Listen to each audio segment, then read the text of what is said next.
Hello and welcome to Ani's Short Stories. I hope you enjoy this story. I'm going to try and upload a new story each day. The Secret of the Brass Button.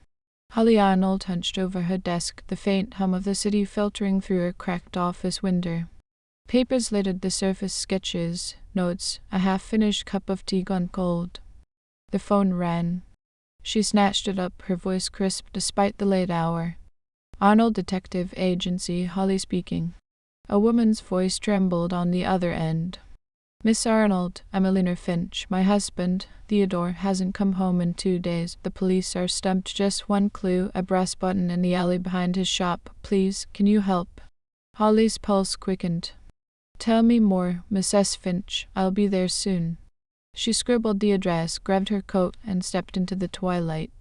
At 17, Holly was young for a detective, but her mind was sharp, her curiosity insatiable. This case felt different, a puzzle begging to be solved. The tailor's lair. Theodore Finch's tailor shop stood on Elm Street, its sign swaying gently in the breeze, Finch's fine threads. Inside, Mrs. Finch wrung her hands, her eyes red-rimmed. He was working late, as always, then nothing. Holly nodded, scanning the room. Bolts of fabric lined the walls, threads dangled from a workbench, and a mannequin wore an unfinished coat. Where's this button? Mrs. Finch led her to the alley. The cobblestones glistened with evening dew, and there it was, a solitary brass button, winking up at her like a conspirator. Holly knelt, pulling a magnifying glass from her pocket. The button gleamed, its surface itched with faint swirls. But on the underside, a tiny ace caught her eye, scratched into the metal. Curious, she murmured. Mrs. Finch, does your husband catalogue his materials? Oh, yes. He's meticulous, records everything in a ledger. Back inside, Holly pored over the thick book. Pages rustled as she traced columns of neat handwriting, client names, fabric swatches, button codes. There it was, an entry for brass buttons marked S, tied to a bespoke overcoat for one Reginald Smith. Reginald Smith, Holly said aloud. Who is he? A businessman, Mrs. Finch replied. Rich, powerful. Theodore said he was fussy, wanted the coat perfect. Holly's mind churned. A missing tailor. A single button. A wealthy client. The threads were loose, but she'd weave them together yet. Shadows and suspicions. Before confronting Smith, Holly dug deeper. She questioned the shop staff. Tom, a lanky apprentice, shuffled his feet. Mr. Finch was secretive lately, stayed late, working on something big. Sarah, the seamstress, added, I saw a man outside a few days back, dark coat, skulking, gave me the creeps. Holly jotted it down. Then Mrs. Finch handed her a crumpled note. Stop what you're doing, or you'll regret it. He got these letters, Mrs. Finch whispered.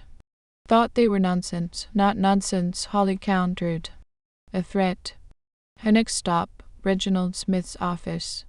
Posing as a client, she slipped past the receptionist with a story about property investments. Smith's office dripped with wealth-polished wood, gilded frames. He rose to greet her, a tall man with a smile too tight to trust. Miss Arnold, what brings you here? I'm looking into Mr. Finch's disappearance, she said, watching his reaction. He was making your coat, wasn't he? Smith's fingers twitched. Yes, a tragedy, but I'm afraid I can't help. Holly thanked him and left, but his unease lingered in her mind like a stubborn stain. The hidden stitch. Back at the shop, Holly examined Smith's coat, still pinned to the mannequin. She ran her fingers along the seams, pausing at the lining. There a secret pocket, expertly concealed. Large enough for documents, jewels, or worse. Why hide this? She wondered aloud. Her thoughts spiraled. Perhaps Finch had stumbled onto something illicit. Had Smith planned to smuggle contraband? Had the tailor threatened to talk? Then she recalled Sarah's skulker, the man in the dark coat. A connection? She decided to tail Smith. That night she lurked across from his office, shadows cloaking her slight frame. A car pulled up. Smith climbed in, and the driver, yes, a man in a dark coat with brass buttons glinting faintly, sped off. Holly hailed a taxi.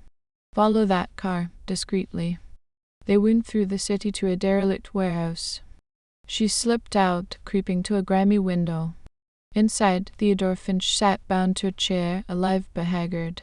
Smith loomed over him, voice sharp. You should have kept quiet, Finch. Now what do I do with you? The driver growled. Someone's bound to notice he's gone.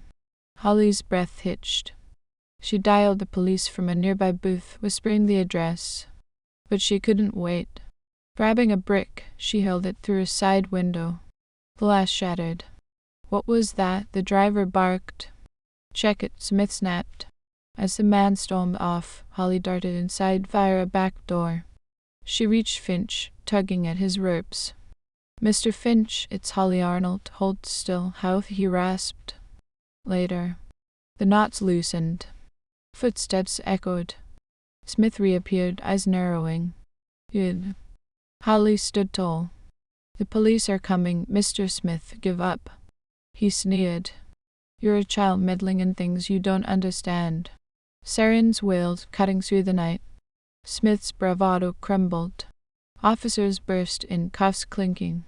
Holly exhaled as they freed Finch and hauled Smith away. The Button's truth. At the station, Finch spilled the tale. Smith ordered that coat with a hidden pocket for stolen gems. I think I overheard him plotting with that thug. When I hinted I'd go to the police, they grabbed me. Holly nodded. The brass button had fallen from the driver's coat during the scuffle, a lucky break. But it was her deduction, piecing together the S, the ledger, the pocket, that fastened the case shut. Walking home under a star-strewn sky, Holly smiled. The world doubted her youth, her gender. Let them. She'd unraveled the secret of the brass button, and that was just the beginning. Thank you for listening. I hope you enjoyed this story. Please don't forget to like, and even better, like and subscribe. Thank you very much, and I hope you have had or have a great day.